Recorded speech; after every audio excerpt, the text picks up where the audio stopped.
তোর না, কোথায় আছিস তুই? আমি তো বাস স্ট্যান্ডে এসে বসে আছি, ভিজে অবস্থায় শোচনীয়।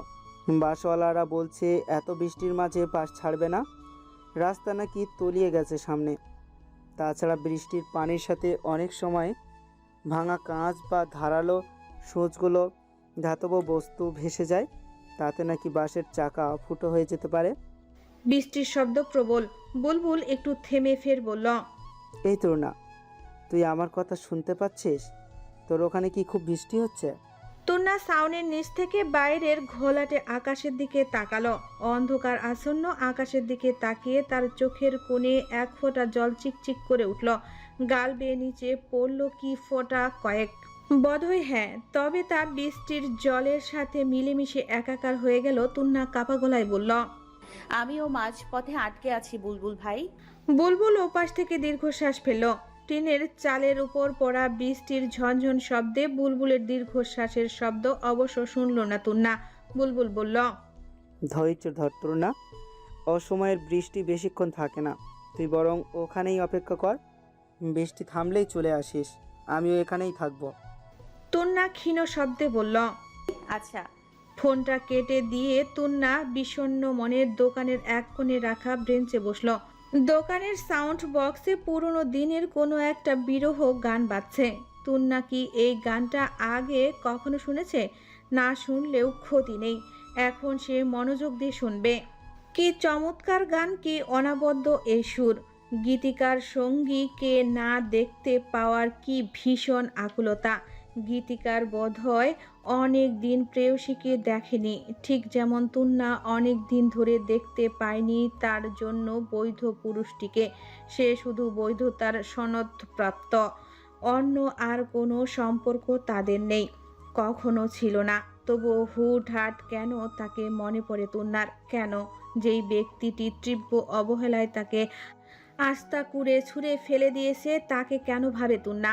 তার কি এতটুকু মান সম্মান নেই? এতটা বেহেয়া কেন সে? বৃষ্টির তীব্র শব্দের সাথে গানের সুরটা মিলেমিশে এক অদ্ভুত হাহাকার তৈরি করছে। তুন্নার মনে হলো এই শহরটা তাকে ছাড়তে চাইছে না, নাকি গ্রামটাই তাকে আর আপন করে নিতে চাইছে না। কোনটা?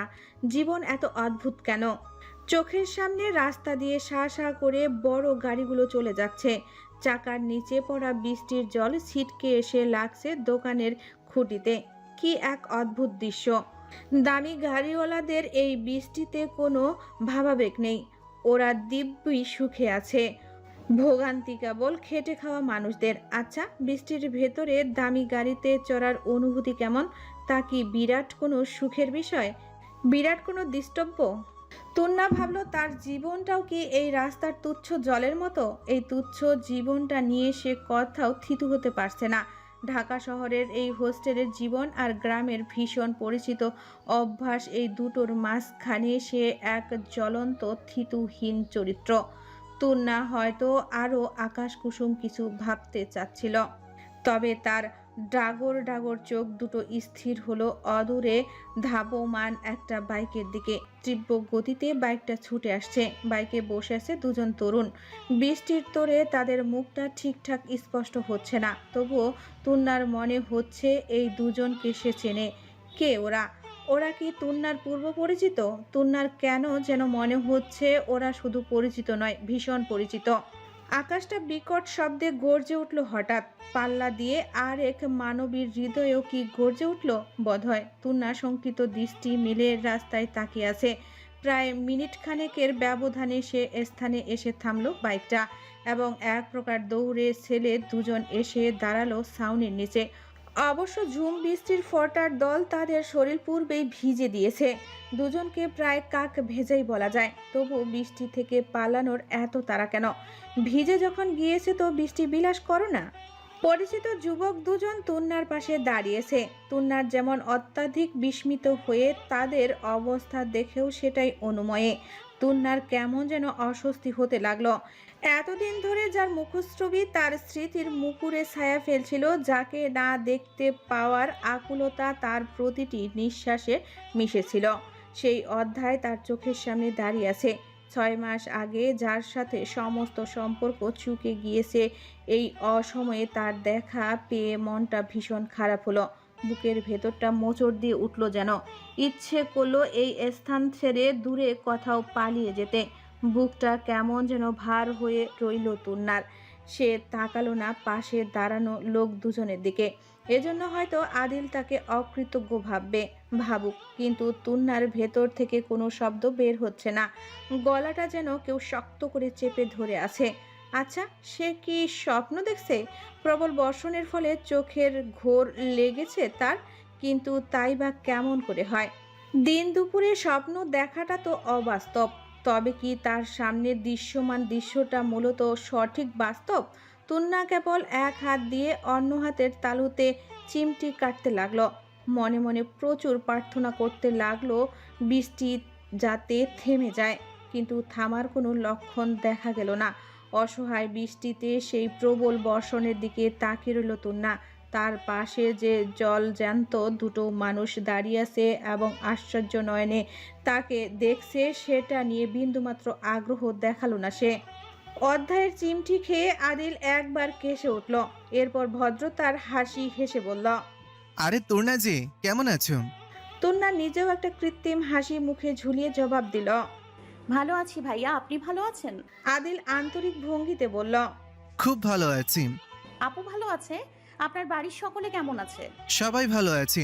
হোস্টেলে যাবার পর থেকে তো তোমার ঠিকঠাক যোগাযোগই করা হলো না।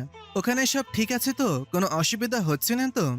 তুন্না খুবই বিনীতভাবে জানালো, না ভাইয়া, কোনো অসুবিধা হচ্ছে না। তোমার পড়াশোনা কেমন চলছে? ভালো। আদিল আর প্রশ্ন খুঁজে পেল না। অধ্যায় কেবল অপাংক্তেয় হয়ে দাঁড়িয়ে দাঁড়িয়ে কথোপকথন শুনল। ভীষণ উসখুস লাগছে তার।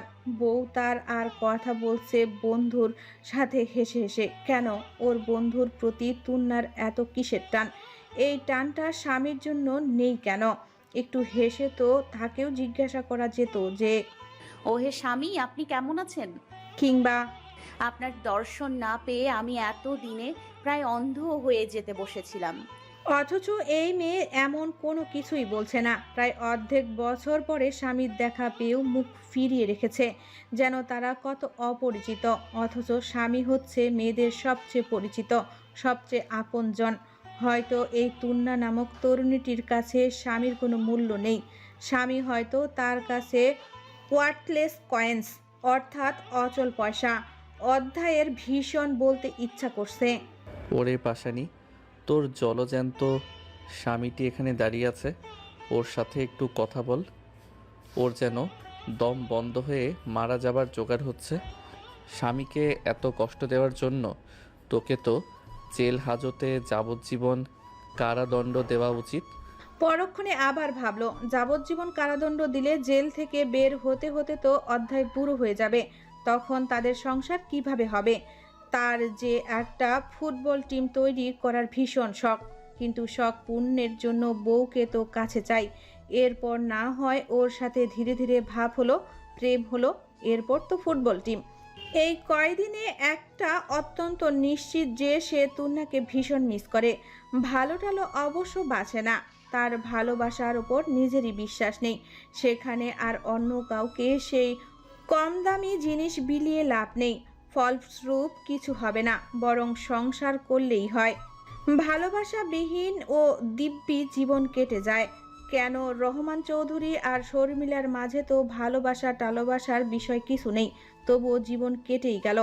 মাঝখানে দুটো বাচ্চাও হয়েছে, ও না হয় আর 10খানা বেশি জন্ম দিবে, ব্যাস। অধ্যায় আর চোখে দেখলো তুন্না বিষণ্ণ মুখে বৃষ্টি দেখছে। আহ, বৃষ্টি তো নয়, যেন পৃথিবীর কোনো অষ্টম আশ্চর্য কোনো দৃশ্য।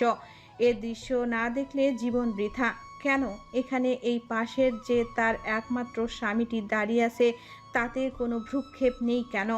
এতটা রুষ্ট ভাবাপন্ন মেয়ে মানুষকে কেন হতেই হবে? মেয়েরা একটু কোমল হতে পারে না? স্বামীটি যে ভিজে চুপসে গিয়ে দাঁড়িয়ে আছে, সেটা একবারও নজরে আসছে না?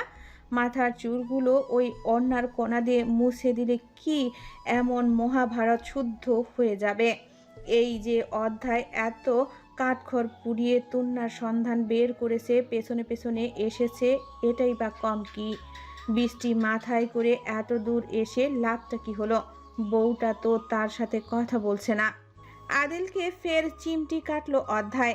আদিল ক্ষীণ স্বরে আহ বলে চোখ গরম করে তাকালো অধ্যায়ের দিকে। অধ্যায় চোখের ইশারায় আকুতি করছে। তুন্নার সাথে আরেকবার আদিল কথা বলার জন্য ইঙ্গিত করছে। আদিল মাথা না সূচক নাড়িয়ে 2 হাত বুকে ভাঁজ করে বসল। এরপর দোকানিকে বলল, চাচা, এক কাপ রং চা দিন তো। এরপর অধ্যায়ের দিকে তাকিয়ে, এই, তুই চা খাবি? অধ্যায়ের গা পিত্তি জ্বলে গেল যেন। সে উত্তর দিল না। আদিল তুন্নাকে উদ্দেশ্য করে বলল, তুমি চা খাবে? তুন্না মাথা ঝাঁকিয়ে অসম্মতি জানালো। আদিল অবশ্য সেই অসম্মতি গ্রাহ্য করল না। সে বেশ অধিকার বোধ নিয়ে বলল, শোনো, আমি হচ্ছে তোমার বড় ভাই, আর ভাই বোনকে কোনো কিছু অফার করলে তা ফেলতে নেই। ধরো, ভাই হিসেবে এটা আমার আদেশ। ছোট সাউনির দোকানে আরো কয়েকজন মানুষ আছে। তারা বেশ আগ্রহ নিয়ে আদিলের লেকচার শুনল। তুন্না আশেপাশে তাকিয়ে লজ্জাবনত মস্তিষ্কে নেমে নিল শুভাকাঙ্ক্ষী রূপী ভাইয়ের এই আদেশ। মৃদুস্বরে বলল, কিন্তু আমি রং চা খাই না। তবে তোমার জন্য দুধ চা দিতে বলছি। এই মামা, একটা রং চা, একটা দুধ চা দেন। রাগে দুঃখে এবার অতিষ্ঠ হয়ে গেল অধ্যায়। সে কি এতটাই অপ্রয়োজনীয়, এতটাই গৌণ মানুষ? তুন্নার নিকট মুখ্য সকলে, কেবল অধ্যায় হচ্ছে গৌণ। কেন এতটা অবহেলা? কেন একটা ভুলের জন্য? এই ভুলটা কি ক্ষমা করা যায় না? অথচ সে কখনো ক্ষমা চায়নি। নিজের অহংবোধ চূর্ণ করে সে যে ক্ষমা চায়নি এটা সে দেখতে পেল না। নিজের ভুলটা হয়তো কারোই চোখে পড়ে না, অধ্যায়ের মতো পুরুষদের তো আরও না। চা খেতে খেতে আদিল বলল, তোর না, তুমি কোথাও যাচ্ছিলে বুঝি? তুন্না ব্যথিত গলায় বলল, যেতে আর পারলাম কোথায়, বৃষ্টিতেই আটকে গেছি। কোথায় যাচ্ছিলে? একটু গ্রামে যাচ্ছিলাম ভাইয়া। গ্রামে? কিন্তু হঠাৎ গ্রামে কেন? বিস্মিত প্রশ্ন করে আদিল। তুন্নার রয়েস হয়ে বিষণ্ণ কণ্ঠে জবাব দেয়, আজকে আমার মায়ের মৃত্যুবার্ষিকী। মৃত্যু একটা স্বাভাবিক প্রক্রিয়া। তবুও মানুষ কারো মৃত্যুর সংবাদ পেলে দুঃখ পায়, বিষণ্ণ হয়। তবে প্রকৃতপক্ষে সেই দুঃখিত বোধ কতটা আন্তরিক কে জানে। অধ্যায় শাশুড়ির মৃত্যুবার্ষিকীর খবর শুনে বিন্দুমাত্র বিচলিত দুঃখিত কিছুই হলো না। তার ভাষ্যে জন্ম এবং মৃত্যুর মতো স্বাভাবিক প্রক্রিয়াতে দুঃখ পাবার কোনো ব্যাপার নেই। মৃত্যু পৃথিবীর অবধারিত নিয়ম। একটা নির্দিষ্ট বয়স বাঁচার পরে মানুষ মারা যাবে, এতে আর স্বাভাবিক কি আছে? তবে তুন্নার মায়ের মৃত্যুতে কিঞ্চিত অস্বাভাবিক আছে।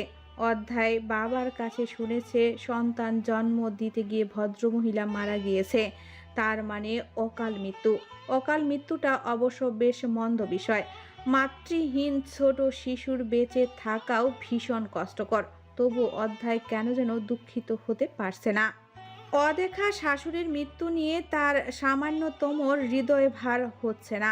সে কি খুব পাষাণ? হয়তো। পৃথিবীতে কিছু মানুষ থাকেই এরকম, যারা নিজের দুঃখ বিনা অন্য কারো দুঃখের পরিমাপ করতে পারে না। যদিও বা করতে চায়, তবে দাঁড়িপাল্লা মেপে নিজের দুঃখ যদিও বা সামান্য হয়, তবু সেটাকে প্রবল ভারী বলেই শনাক্ত করে। অধ্যায় তবু দুঃখিত হবার নাটক করল।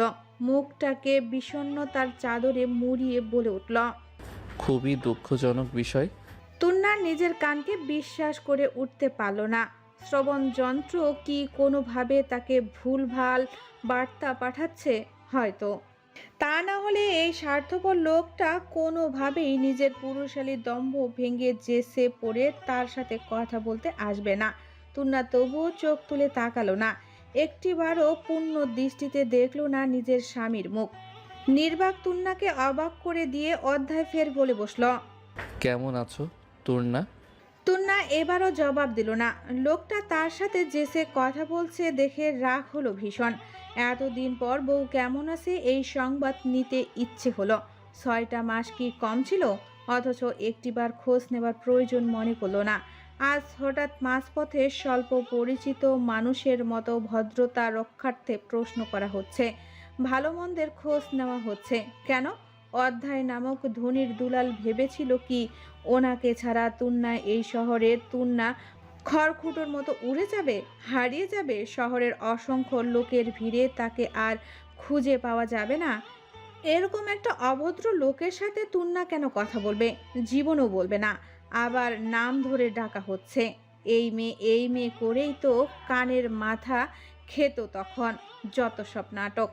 পাক্কা অভিনেতা সেজেছে। তুন্না এত সস্তা নাকি যে এসব অভিনয়ে গলে যাবে? অধ্যায় ফের বলল, happy birthday Turna, many many happy returns of the day. Tunna সামান্য চমকিত হলো। লোকটা তার মায়ের মৃত্যুর সংবাদ শুনেই বুঝে গেল আজ যে তার জন্মদিন। তাহলে বলা যায় তুন্না সম্পর্কে সামান্য তথ্য সে রাখে। বাহ্যিক এই তথ্যটুকু আর মূল্যই বাকি। মনের ঘরের হালচাল সম্পর্কে যে ব্যক্তি অবজ্ঞ তার সাথে কথা বলাই বেকার। তুন্না শুভেচ্ছা বার্তার পরিবর্তে সামান্য ধন্যবাদটুকু ব্যয় করলো না। আড়ষ্ট হয়ে বসে রইল। চায়ে চুমুক দিল উদাস দৃষ্টি বাইরে ফেলে। অধ্যায় ভীষণ অপমানিত বোধ করছে। সে এতগুলো কথা বলল, তবুও পাষাণী মানবী তার সাথে সামান্য বাক্য ব্যয় করলো না।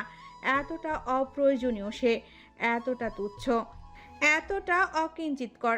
রাগে পিত্তি জ্বলে যাচ্ছে তার। দোকানিকে কড়া গলায় বলল, মামা, এক কাপ দুধ চা দেন। দোকানি জিজ্ঞেস করল, চিনি কয় চামচ?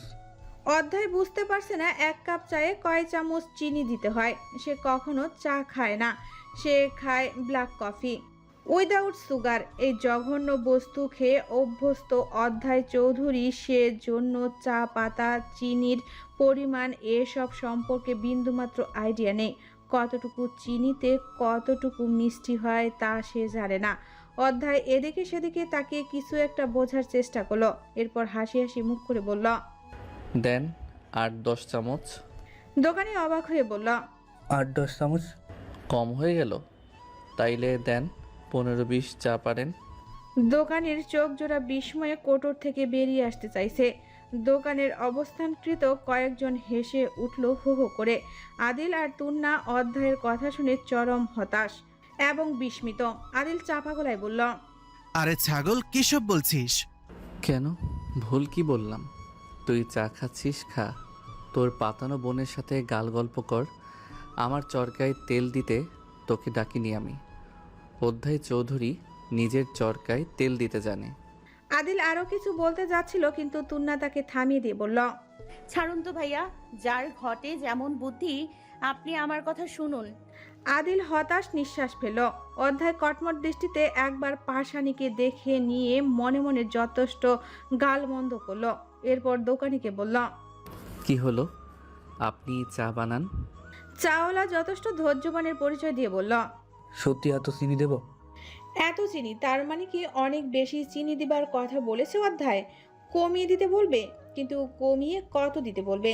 হঠাৎ সে তেতয়ে উঠল, বলল, 1 কাপ চা বানাতে এত প্রশ্ন করছেন কেন? ওদের চা বানানোর সময় তো এত প্রশ্ন করেন না।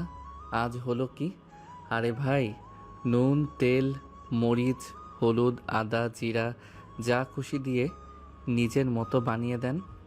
এত প্রশ্ন আমার ভাল লাগে না। দোকানে আরেক কাঠি উপরে। সে অধিক তেতে নিজের হাতের কাপটা শব্দ করে রেখে দিয়ে বলল, জান, আপনার কাছে চা বেচবো না। বেচবেন না কেন? আমি কি টাকা দেব না? আমি তাড়াতাড়ি মানুষের লগে কেনা বেচা করি না। আমি তার ছিঁড়া? বেশ উত্তেজিত শোনালো অধ্যায়ের কণ্ঠ। সে অপমানে জর্জরিত হয়ে একদম নিঃশেষ হয়ে গেল যেন। তুন্নার ঠোঁট চেপে হাসলো। তা দেখে যেন অধ্যায়ের রাগের আগুনে ঘি পড়ল। দোকানি আরো অধিক উত্তেজিত হয়ে বলল, আপনি মিয়া বড্ডা সিরা। বাইকটা ছিঁড়া মানে? মানে যাদের মাথায় সমস্যা তাদের বলে তার সিরা, আর যারা পুরো মানুষটাই সমস্যা তা করে বলে বাইকটা সিরা। আমি পুরা মানুষটাই সমস্যা। হ্যাঁ। এতক্ষণের অবস্থা হাতাহাতি পর্যায়ে চলে যাওয়ার উপক্রম হয়েছে। আদিল তড়িঘড়ি করে থামালো। দোকানের অন্য লোকেরা এতক্ষণ বসে মজা দেখলো, এবার দোকানিকে নিজেরা আটকালো। অবশ্য দুজনের কাউকেই ঠিকঠাক আটকে রাখা যাচ্ছে না। দুজনেই যেন লাগামহীন তেজি ঘোড়া। ছাড়া পেলেই যেন আজ একটা খুন খারাপই হয়ে যাবে। তুনা হতভম্ব হয়ে তাকিয়ে রইল। কি একটা অবস্থা! এই লোকটা কি জীবনে মানুষ হবে না? এতটা বেপরোয়া রয়ে যাবে সারা জীবন? বৃতৃষ্ণায় মুখ ফিরিয়ে নিল তুন্না। বৃষ্টি কমে এসেছে, কিন্তু পথঘাটে হাঁটু অবধি জল। এখান থেকে এই মুহূর্তে চলে যায় শ্রেয়, কিন্তু এই জল মারিয়ে রিকশাওয়ালা যাবে বলে মনে হচ্ছে না। উনি দিব্যির দোকানের পাটাতনে রাখা কাঠের বেঞ্চিতে বসে চোখ বন্ধ করে আছেন, সম্ভবত ঘুমাচ্ছে। এত ঝামেলার পরও যেহেতু চোখ খোলেনি, তবে সেটাই ধরে নেওয়া যায়। বসে বসে মানুষের এত গাঢ় ঘুম হয়, তুন্না ভেবে পায় না। লোকটার ভাড়াটাও দেওয়া হয়নি। সে লোকটার কাছে গিয়ে মৃদু স্বরে ডাকলো। এই যে ভাই, শুনছেন? রিকশাওয়ালা শুনলো না, বসে বসে ঘুমাতে লাগলো। তুন্না এবার কি করবে? একবার আদিলের দিকে তাকালো সে, আবার বেশ কয়েকবার ডাকলো লোকটাকে, তবে ঘুম ভাঙার লক্ষণ দেখা গেল না। তুন্না হতাশ হলো। আদিল সেই হতাশা ভরা মুখ দেখে ভ্রু কুঁচকে শুধালো। কোনো সমস্যা তোর না? আসলে ভাইয়া, উনি আমার কাছে ভাড়ার টাকা পান। বৃষ্টি থেমে গিয়েছে, এখন উনি যদি বাকি পথ না যেতে চান তবে ভাড়াটা তো রেখে দেবেন, কিন্তু উনি তো ঘুমাচ্ছেন। কত টাকা? 150 টাকা। আদিল নিজের পকেট থেকে 150 টাকা বের করে ঘুমন্ত রিকশাওয়ালার পকেটে গুঁজে দিল। পকেটে হাত দিতে না দিতেই লোকটা কে? বলে জেগে উঠল। তুন্না অবুঝের মতো তাকালো। লোকটা এক্ষুনি গভীর ঘুমেছিল, পকেট হাত দিতেই ঘুম হাওয়া। কি অনুধাবন শক্তি! বাপরে! আদিল কৈফতের স্বরে বলল। ভাড়ার টাকাটা রাখুন। তুন্না ব্যস্ত ভঙ্গিতে নিজের ব্যাগ থেকে টাকা বের করে আদিলের দিকে বাড়িয়ে দিয়ে বলল। ছি ছি ভাইয়া, আপনি কেন আমার ভাড়া দেবেন? কেন দেব না?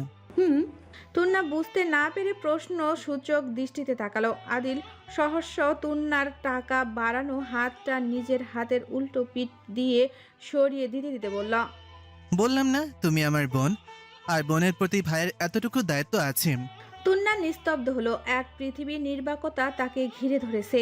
এই মানুষটি তো তার অপরিচিত ছিল, যার মাধ্যমে ওর সাথে পরিচয়। সে তাকে কবেই অপরিচিতদের তালিকায় অন্তর্ভুক্ত করেছে, অথচ এই মানুষটি হয়ে উঠল ভীষণ পরিচিত। সম্পর্ক বুঝি এমনই হয়, একদিক শক্ত হলে অন্য দিক ঢিলে হয়ে যায়। কি আশ্চর্য! আদিলের কথার প্রেক্ষিতে কথা বলার জুৎসই কোনো উত্তর খুঁজে পেল না তুন্না। লজ্জিত ভঙ্গিতে কেবল বলল, এইটা কিন্তু ঠিক নয় ভাইয়া। এমনিতেই আপনি আমার জন্য অনেক করেছেন। আপনার থেকে উপকার নিতে নিতে গলা অবধি ঋণে ডুবে আছি আমি। এই ঋণ আমি পরিশোধ করব কি মূল্যে? আদিল বেশ রহস্য করে বলল। সময় হলে আমি সেই ঋণ পরিশোধের পথ বলে দেব। এবার বলো তো, কোন দিকে যাবে তুমি? আমি বাস স্টেশনে যাব। এই হাঁটু অব্দি পানির মাঝে কিভাবে? এই রিক্সাওয়ালা যাবে বলে তো মনেও হচ্ছে না। তুন্না বিমর্ষ মুখে বলল। আমিও সেটাই ভাবছি। ঢাকা শহরেও যে এত জলাবদ্ধতা আছে জানতামই না। আমাদের গ্রামেও এত পানি জমে না। আমি কি তোমাকে বাইকে করে দিয়ে আসবো? না ভাইয়া, তার কোনো প্রয়োজন নেই। তুন্নার ফোন বাজছে। তুন্না কল রিসিভ করে বলল। হ্যাঁ বুলবুল ভাই, বলো। বুলবুল উদ্গ্রীন্ন গলায় বলল। কোথায় আছিস? তুন্না উত্তর দিতে লাগলো, কিন্তু বুলবুল নামটা শুনেই যেন পূর্বের স্তমিত হওয়া রাগটা দরদরিয়ে বেড়ে গেল অধ্যায়ের। এই তবে সেই লোক যার সাথে প্রেম করছে তুন্না। ফোনেও নিয়মিত যোগাযোগ করে, বিবাহিত হয়েও অন্য কারোর সাথে প্রেম। সি! মাথাটা গরম হলো চট করে। অতিরিক্ত রাগে চোখ লাল হতে শুরু করেছে। রাগে দুঃখে হাত মুষ্টিবদ্ধ করলো সে। তুন্না ততক্ষণে আদিলকে যাই ভাই বলে ছাউনির নিচ ছেড়ে রাস্তার পাশে দাঁড়িয়েছে। নিচেই হাঁটু অবধি জল। তুন্না এখানে দাঁড়িয়ে এদিকে সেদিকে তাকিয়ে রিকশার অপেক্ষা করতে লাগলো। অধ্যায় নিজের রাগটা সামলাতে ব্যর্থ হয়ে দ্রুত এগিয়ে গেল তুন্নার কাছে এবং কোনো ভনিতা ছাড়াই চেপে ধরল তুন্নার বাম হাতের বাহু। তীব্র রোষযুক্ত কণ্ঠে বলে উঠল। আমার বউ হয়ে অন্য কারোর সাথে প্রেম করে বেড়াচ্ছ তুমি? প্রেম? আর আমি কি না তোমার বিরহে জ্বলে পড়ে মরছি, তোমাকে ভেবে অস্থির হচ্ছি, নির্ঘুম রাত কাটাচ্ছি, আর তুমি পড়াশোনার নাম করে প্রেম করছো? বয়ফ্রেন্ড কি আমার থেকেও বেশি হ্যান্ডসাম? প্রপোজ করে দিয়েছে? এই তোমরা কত দূর এগিয়েছো? রুম ডেট অবধি নয় তো? উচ্চ স্বরে বলা অধ্যায়ের কথায় তুন্নার কান ঝালাপালা হয়ে গেল। এমন অশ্রাব্য কথা শোনার পূর্বে সে বধির হলো না কেন? জ্বলে উঠল তার ব্রহ্মতালু। এ কেমন উগ্র আচরণ! জনসম্মুখে এ কেমন অসভ্যতা। শেষের বলা বাক্যটা যেন তুন্নার সর্বাঙ্গে অগ্নি প্রজ্বলিত করল, তার আত্মসম্মানের সমগ্র অস্তিত্বে চরমভাবে আঘাত আনল। এতটা জঘন্য কথা শুনে নিজেকে আর স্থির রাখতে পারল না তুন্না। নিজের সমস্ত শক্তি দিয়ে একটা শক্ত চর বসালো অধ্যায়ের গালে। ব্যাপারটা ঘটল খুব দ্রুত। আদিল এগিয়ে আসতে গিয়ে থমকে দাঁড়ালো। স্বামী স্ত্রীর মাঝে আর এগুলো না। অধ্যায় মাঝ রাস্তায় নিজের বউয়ের হাতে থাপ্পড় খেয়েছে। এ দৃশ্য আদিল দেখলে বিষয়টি অধ্যায়ের জন্য লজ্জাজনক হবে। সে আর এগুলো না। স্বামী স্ত্রী নিজেরা বিগত 6 মাসের হিসেব করুক। সে আর কাবাবের মাঝে হাড্ডি কেন হতে যাবে? অধ্যায় অবাক স্থবিত। তুন্না তাকে মারল। অধ্যায় চৌধুরীকে বিশ্বাস হলো না বিষয়টি। হয়তো চোখের ভ্রম, মনের ভুল। এতদিন পর তুন্নার দেখা পেয়ে সে হয়তো ভুলভাল দেখছে। নিজের হাতটা আপনা আপনি গালে চলে গেল তার। মুখটা হা হয়ে রইল। অপমানে তার মুখটা থমথমে ভাব ধারণ করা উচিত, সেই চিন্তাটাও এলো না মনে। তুন্না তাকে চর মারতে পারে এমন ঘটনা পৃথিবী উল্টে গেলেও ঘটবে না। তার ঘোর কাটলো থাপ্পড় দেওয়ার পর মুহূর্তে বলা তুন্নার ঝাঁঝানো কথায়। সে বলছে, আমার যা খুশি করব। তাতে আপনার কি মিস্টার অধ্যায় চৌধুরী? আপনি কে বলার? আপনার জীবনে আমি কখনো ইন্টারফেয়ার করি? আপনি কার সাথে ঘুরছেন, প্রেম করছেন, দিন কাটাচ্ছেন কিংবা রাত কাটাচ্ছেন, সেসব নিয়ে কোনোদিন কথা বলেছি? তবে আপনি কেন বলবেন ওয়াই? আমি আপনার কেনা গোলাম? আমি আপনার কাছে আনসারেবল? হ্যাঁ, কোন অধিকারে আপনি আমাকে এসব কথা বলেন? হ্যাঁ, আমি প্রেম করছি। আপনার কোনো সমস্যা? আপনার ইচ্ছা থাকলে আপনিও করুন। একটাই না হলে 10টা গার্লফ্রেন্ড রাখুন, একটা না হলে 10টা গার্লফ্রেন্ড রাখুন, তবুও আমার জীবনে নাক গলাতে আসবেন না। আমি সেই অধিকার আপনাকে দেইনি। উদ্মাদের মতো বলা সেই প্রলাপে অধ্যায় থমকে গেল কয়েক মুহূর্তের জন্য। কিংকর্তব্য বিমুখ হয়ে তাকিয়ে রইল। কম্পিত হলো অন্তরাত্মা। দীর্ঘক্ষণ নীরব থেকে উৎকণ্ঠা নিয়ে বলল, আমি কেউ নই তোর না, তুমি আমার বিবাহিত বউ। বউ হাসালেন। শুনুন, একটা সময় আমি আপনার মতো একটা লোকের সাথে বিবাহের মতো পবিত্র বন্ধনে আবদ্ধ হয়েছিলাম। সেটা ভাবলেই কেমন যেন মরে যেতে ইচ্ছে করে আমার। জীবনের সবচেয়ে বড় ভুল ছিল সেটা।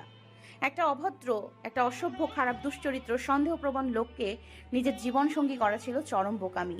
যাই হোক, একটা ভুলকে কেন্দ্র করে তো গোটা জীবন চলতে পারে না। অধ্যায় তুন্নার পুরো কথাটা শোনার ধৈর্য পেল না। সে বিস্ময় নিয়ে বলল, আমাকে বিয়ে করাটা তোমার ভুল ছিল? অবশ্যই জীবনের সবচেয়ে বড় ভুল ছিল। যাই হোক, ভুল যখন হয়েই গেছে তো সারা জীবন জন্য সেটা সংশোধন করার ব্যবস্থা করা উচিত, যাতে আপনার মঙ্গল এবং আমারও মঙ্গল। শুনুন, আপনার সাথে আমার বিয়েটা কোনো আইনি প্রক্রিয়ায় হয়নি। আমাকে স্ত্রী হিসাবে মৌখিক স্বীকারোক্তি দিয়েছেন কেবল, আবার হাজারবার অস্বীকারও করেছেন। এখন চিরতরে অস্বীকার করে সম্পর্কের পার্ট চুকিয়ে ফেলুন দেখি। অধ্যায় অবুঝের মতো বলল, মানে মৌখিক বিচ্ছেদের কথা বলছি। ধর্মমতে বিয়ের কাছাকাছিও ধর্মমতেই হওয়া উচিত। অধ্যায়ের মনে হলো তুন্না মজা করছে। সে তুন্নার চোখের দিকে গভীর দৃষ্টিতে তাকালো। সেই চোখ কি বলছে? দৃষ্টি নত রাখা চোখের ভাষাটা কি ভীষণ দুর্বোধ্য। অধ্যায় পড়তে পারল না, তবে মনে হলো তুন্না ভীষণ নির্লিপ্ত স্বরেই কথাগুলো বলছে। খুবই স্বাভাবিক স্বর। অধ্যায়ের নিজেকে হঠাৎ কেমন অসহায় লাগতে শুরু করলো। কান্না পেতে লাগলো। চোখের কোণে জমলো রাগের, দুঃখের অশ্রু। কিন্তু সে কাঁদতে পারছে না। তার চোখ যেন মরুভূমির মতো শুকনো হয়ে আছে। এক ফোঁটাও ঝরছে না দুঃখ লাঘব করতে। এ কেমন যন্ত্রণা, এ কেমন দহন। তার বুকটা এমন ভার হয়ে আসছে কেন? মনে হচ্ছে কেউ মস্ত একটা পাহাড় তুলে বুকের উপর বসিয়ে দিচ্ছে। ব্যথা হচ্ছে খুব। রোজ রাতে মৃত্যুর সময় যেই অনুভূতিটা তাকে কুড়ে কুড়ে খায়, আজ যেন বৃষ্টি মুখের দিনের মধ্য দুপুরে তাকে সেই অনুভূতিটা ঘিরে ধরেছে। রোজ যেভাবে একটু একটু করে মরছে, আজ কি একেবারেই মরে যাবে? তুন্নার আর গ্রামে যাওয়া হলো না। অজানা কারণে সেদিন বৃষ্টি থামার পর সে আর বাস স্ট্যান্ডে যায়নি এবং বুলবুলের সাথে কোনো প্রকার যোগাযোগও করেনি। সারা দিন বাস স্ট্যান্ডে বসে থেকেছে বুলবুল, তবুও তুন্না আসেনি। রাত 10টায় একটা মেসেজ দিয়ে জানিয়েছে, আমি ঠিক আছি বুলবুল ভাই। এক বাক্যের খুদে একটা বার্তা পেয়ে বুলবুলের অবশ্য চিন্তা কমে গেছে অনেকটা। তবুও সে তুন্নার অকারণে কথা বন্ধ করে দেওয়া ও গ্রামে না যাওয়ার কারণটা উদ্ঘাটন করতে পারল না। এরপর কেটেছে 3 দিন। এই 3 দিন তুন্নাকে ক্লাসে আসতেও দেখা যায়নি। বুলবুল বেশ চিন্তা বোধ করতে লাগলো। তুন্নার কিছু কি হয়েছে? নয়তো এভাবে ক্লাস ফাঁকি দেওয়ার মেয়ে তো তুন্না নয়। আজ সোমবার, তিথি একলা কমলা ভবনের সামনে দাঁড়িয়ে আছে। এমন সময় সেখান দিয়ে যাচ্ছিল বুলবুল। তিথিকে সে তুন্নার সাথে আগেও দেখেছে। তিথি যে তুন্নার রুমমেট এই কথা সে জানে। তিথিকে দেখে এগিয়ে এলো বুলবুল। তীক্ষ্ণ দৃষ্টিতে একবার দেখলো আশেপাশে। তুন্না নেই, সেই সৌজন্য রক্ষার্থে বলল,